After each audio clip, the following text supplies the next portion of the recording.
Genesis chapter 50.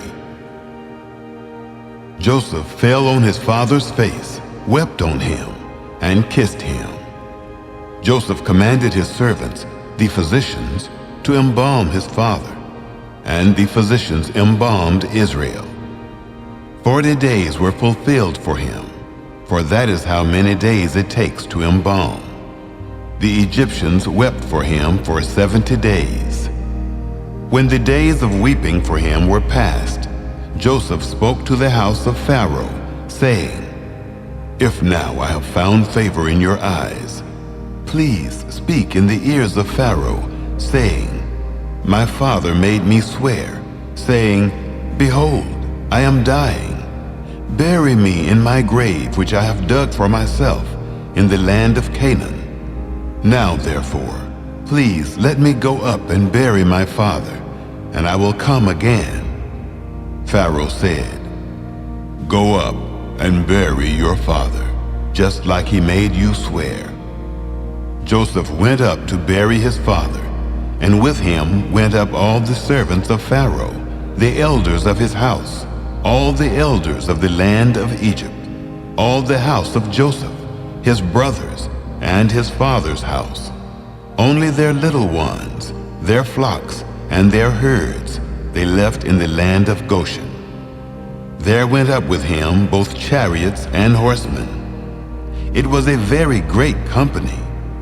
They came to the threshing floor of Atad, which is beyond the Jordan, and there they lamented with a very great and severe lamentation. He mourned for his father 7 days. When the inhabitants of the land, the Canaanites, saw the mourning in the floor of Atad, they said, "This is a grievous mourning by the Egyptians." Therefore, its name was called Abel Mizraim, which is beyond the Jordan. His sons did to him just as he commanded them.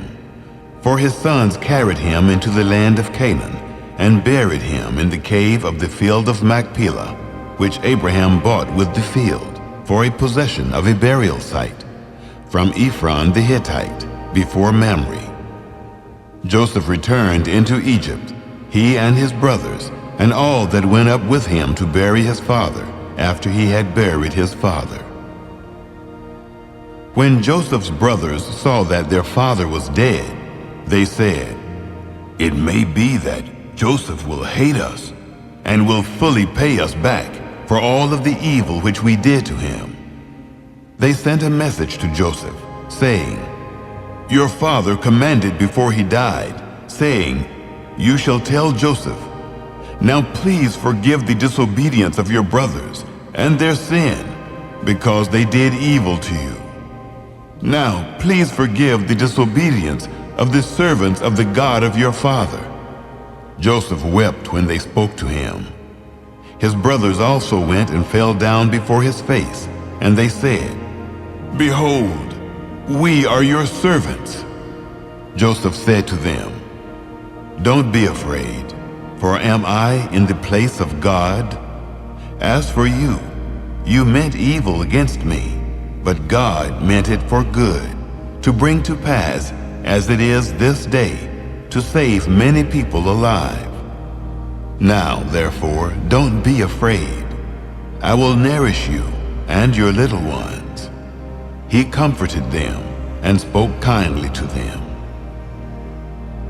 Joseph lived in Egypt, he and his father's house.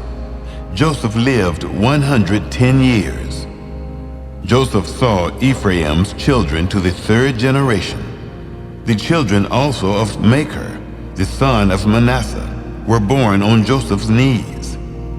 Joseph said to his brothers, "I am dying, but God will surely visit you and bring you up out of this land to the land which he swore to Abraham, to Isaac, and to Jacob." Joseph took an oath of the children of Israel, saying, "God will surely visit you, and you shall carry up my bones from here." So Joseph died, being 110 years old, and they embalmed him, and he was put in a coffin in Egypt.